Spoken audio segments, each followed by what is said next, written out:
Opposition in Senate berates the government for yielding to IMF by Iftikhar Khan, 2021, 12/23, 23rd December 2021.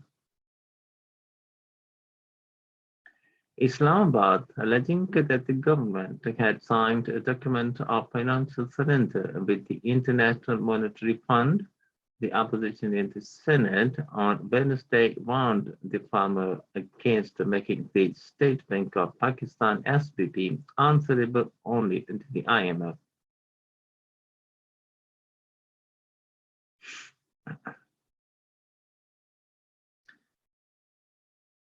Speaking on a point of public importance in the House, former Senate Chairman and PPP stalwart Mia Raza Rabbani claimed that the cabinet had in its recent meeting deferred consideration of a mini budget bill and warned to decide with the IMF to enforce it through an ordinance.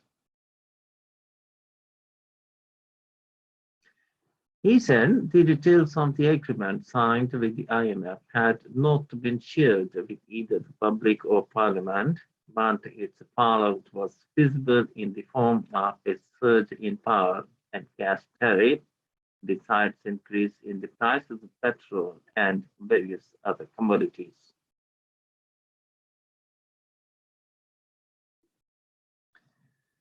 Mr. Bani said all the more dangerous was the government's plan to amend the SDP Autonomy Act.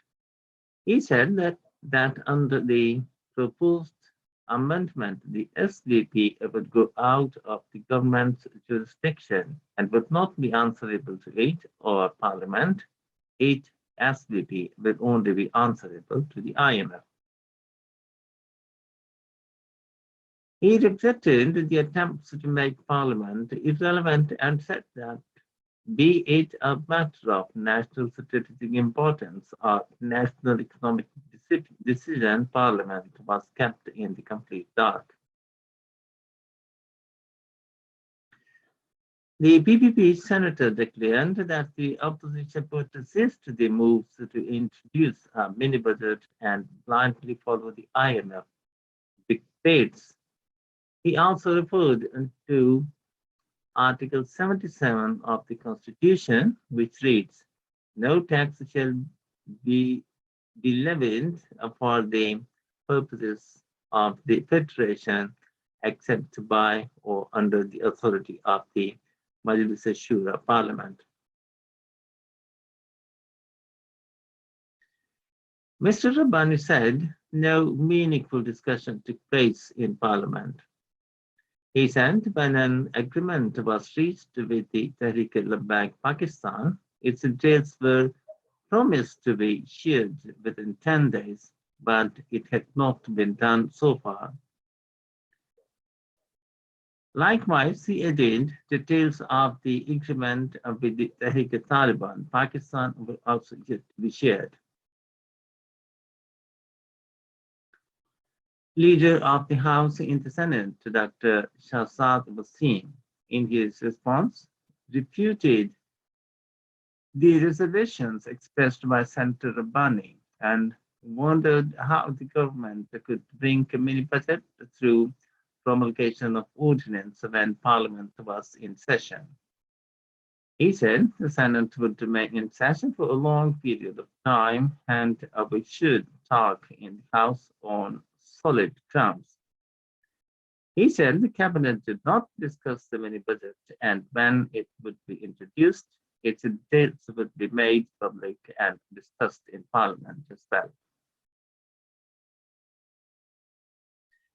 Mr. Wasim, while addressing Senator Rabbani, said the same was the case with the bill about State Bank of Pakistan. Whether he, Raza Rabbani, has seen the document about his bill, let the document come, he said, adding that he should avoid talking on hypotheses. He took a swipe at the opposition and said they should know about the circumstances that forced the government to avail the IMF program, adding that the government was trying that less burden should be passed on to the masses by remaining within the IMF program. Mr. Wasim blamed the previous government for pushing the country to the trap of debts. He said the PTI government had to return debts worth $55 billion, and it had already returned $29 billion over the past 3 years, while another over $12 billion each would be returned this year and next year. He said the last PMLN government had returned only $27 billion during its 5-year tenure and blamed the mismanagement of the previous governments for the bad economic conditions of the country.